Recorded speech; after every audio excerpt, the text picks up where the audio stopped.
Well, hello, fellas and fellettes. It's Chris again, here with more Clash Royale for everybody. So here I am. I made it back to the Legendary Arena. Just barely have 3,006 trophies. I went on kind of a hot streak earlier. I won like a bunch of games in a row with this new deck. That I'm really liking. I was having a lot of issues after the update. A lot of people, I feel like, spent a good amount of money and bought things. I don't know what they bought, but I'm facing a lot of legendary cards. I still don't have any legendary cards. I'm facing a lot of legendary cards. I'm facing a lot of Hog Goblin and Royal Giant madness. It's just, the game is insane right now, and everybody's trying to figure it out. But this is a fun deck that I was using. I'll show you a match that I had with this deck a little later. Just trying to stay in the game, stay relevant. These new cards are really good and really mixing up the gameplay. It's a lot harder to defend now. No, they said like they want to make this game a lot more about offense than defense. And with this update, I think they're just moving closer to that. And they nerfed the cannon, and the Hog is still just as powerful. And the Royal Giant, I would be surprised if they don't nerf him within the next like 2 weeks. He's so overpowered right now. But this is the deck that I've been using today. It's a variant on the deck that I grabbed from the TV Royale before the update, but instead of the Tombstone, I'm with the cannon in. And here's an example of the Royal Giant just being a madman. He's tearing it up. That thing, if it stays the way it is basically the new Mortar, the new like Expo. He takes 2 steps onto your side and just absolutely wrecks you. He's got a ton of HP. There's no like great counter to it, so it's really busted right now. But I used the opportunity there to send in the balloon, and oh my god, a Sparky. This is what I'm talking about with like the legendary cards, but I shoot the most well-timed rocket of all, man. Oh, the Sparky and the Wizard get absolutely obliterated by that rocket, and I think if that rocket was 0.2 seconds later, the Sparky would have gotten off a shot. And if you haven't seen Sparky yet, if Sparky gets off a shot, you just start crying immediately. On the outside, on the inside, he does so much splash damage. It's ridiculous, and he charges pretty quickly. I actually wouldn't be surprised if that card got a little nerfed too, but we shall see. So here in this game, I use the cannon to distract that Royal Giant as I stick the Inferno Tower in its face. Basically, the only real good counter to that right now is sticking an Inferno Tower right in its face. I don't know how else to describe it, but if you have the Inferno Tower up before the Royal Giant spawns, the Royal Giant actually stands far enough away from it to take the Inferno Tower down without the Inferno Tower being able to shoot it. So definitely broken. Like definitely not great. So here's Sparky again, and I rocket it. Bye-bye. Oh, it just feels so good. And here's another Royal Giant, and I'm doing my best to defend it here. But while he was using all that elixir on the right side, I dropped my balloon in over on the left just in case. With this new update, I've been finding it more useful to, when I'm up a tower, try to sneak in the balloon on the other side as they're dropping millions of elixir to try to make the game even. They forget how much of a threat that balloon can be for 5 elixir. If it goes untouched, it's game over.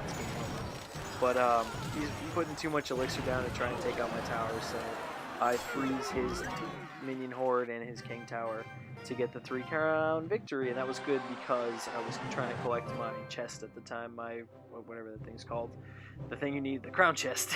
So that was 3 crowns toward the crown chest and a pretty good victory. And I think that was the game that put me back into the Legendary Arena. So I wanted to show you that one.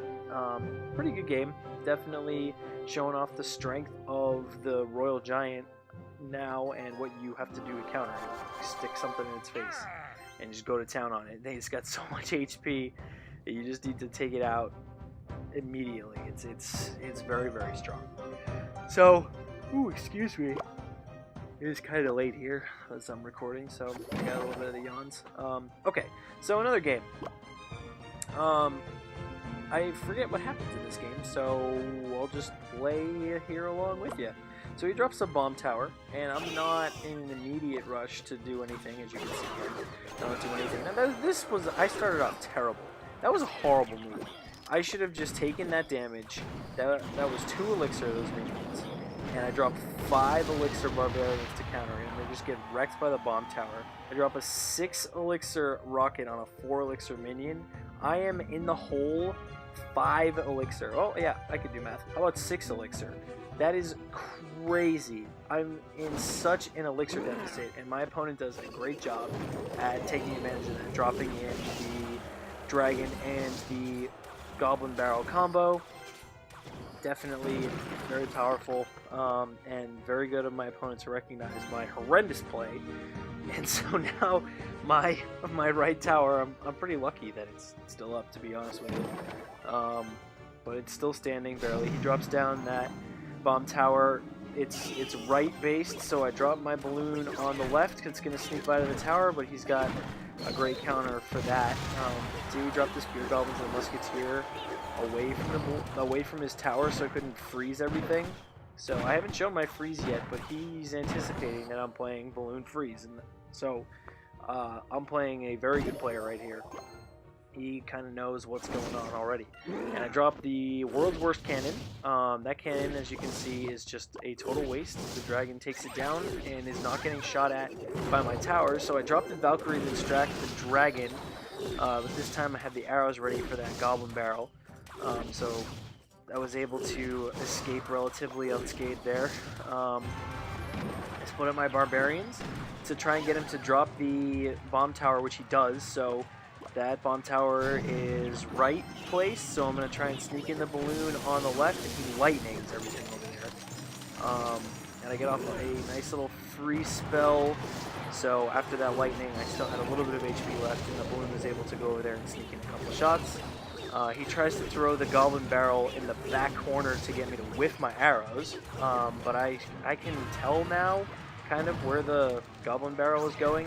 You can see it on the animation if it's going to fly over your tower or right onto it. So just be on the lookout for that. I could see that it was going past my tower, and so I threw the arrows down in the corner to counter it. Now that lightning spell is going to absolutely take me out if I'm not careful. So those barbarians weren't the worst barbarians in the world, because I needed to defend my tower against those spear goblins. But now I have this giant push going over here with the balloon. I used the rocket on the dragon just so it stopped shooting me, and I freeze his musketeer, and the balloon gets off one last shot, and now his tower is within rocket range. So all I need to do is defend my tower. So I drop the barbarians at the last second to defend against that lightning spell. I knew that lightning spell was coming, and the lightning spell only hits 3 times, so I drop the barbarians to protect my tower against the lightning spell. That was I knew that was coming, and I think in the next game I have something very similar happen too, but it's an even tighter window. I drop spear goblins to defend my tower against a lightning spell. Now that lightning spell wouldn't have taken out my tower, but if he had like thrown in spear goblins, it would have been close. It would have been very close. But speaking of close, this game, one of the closest games that not only have I ever had, but maybe that I've ever seen. Just an insane battle. So he drops off a... What is that called? The hidden Tesla. He drops off a Tesla. Tesla buries itself in the ground. And I don't have anything good to push on his side, so I'm just going to wait and see what he does. He drops a Musketeer, and I don't have a good counter to that. Oh, I'm using my fun deck here. With the giant skeleton and the Musketeer and the Wizard. So I have the cannon in my deck just to defend against the Hog, and he drops a nice fireball that takes out a ton of HP and knocks my Wizard down to almost no health. That fireball absolutely ruins this deck that I'm using. It's just way too powerful. Also, for the trophy range on that, my cards are very under-leveled. Like, my Musketeer is only level 5, this is only level 5. This giant skeleton here is only level 2, as you can see. So, I like these cards, so I'm using this deck, but it's really hard to compete up at this trophy range, being a level 8 with cards that are this low. So hopefully with this new update, I'll be able to upgrade my cards a little bit. And I get this push going over here, the giant skeleton, Valk, and Musketeer. And what does he do? He's distracting all my stuff, and the Tesla is zapping my giant skeleton, and the fireball wrecks my Musketeer, Wizard, and giant skeleton. That was a great fireball by him, and I'm barely able to manage to get a couple hits off with those spear goblins. Just like a lucky couple of shots. Not even really worth it. But we're about even on Elixir. He's up a couple, but not such a huge deal because I know a lot of the cards in his deck. So he drops another Tesla to defend his side, which I'm fine with. But now here comes the Musketeer. And if you didn't know, the Musketeer can actually outrange the cannon. So he drops the minion horde for the first time, but I drop my arrows for I think the first time this game. So that was a good trade. I dropped the cannon to distract the Hog Rider coming in. He's got a very powerful zap spell coming in. He's got the fireball too. Now I'm down to less than 100 HP on my tower, and I know he wants to use that lightning spell. And so you have to watch it like very carefully here. Look at the life over here. It's so close. He's got like 100 and I can't read because I'm blind. He's got like 170 something on his tower, and I have 70 something on mine. His lightning spell will kill me, and I know it's coming up in his cycle. This is going to be so incredibly close. So he drops the hog to get to my tower. I drop the cannon off to distract the hog, and the Valkyrie to hit the Musketeer. And then I drop the spear those goblins to defend against that lightning spell. Did you see how clutch that was? And one of the spear goblins gets off a little arrow, and my arrows are able to fly through the air, as his fireball is too, and hit his tower before his fireball hits my tower. What an insane game. If you can, go back and watch that again, and just how close it was. That like miracle goblin drop to defend against the lightning spell, which I knew was coming. I was able to fend it off and throw my arrows through the air to get a win in conjunction with spear goblins. So thanks for watching again, guys. I know this video is a little long. Post a comment, let me know what kind of deck you want me to use in my next video, and I will use it for the whole video. But in the meantime, you guys have a great night.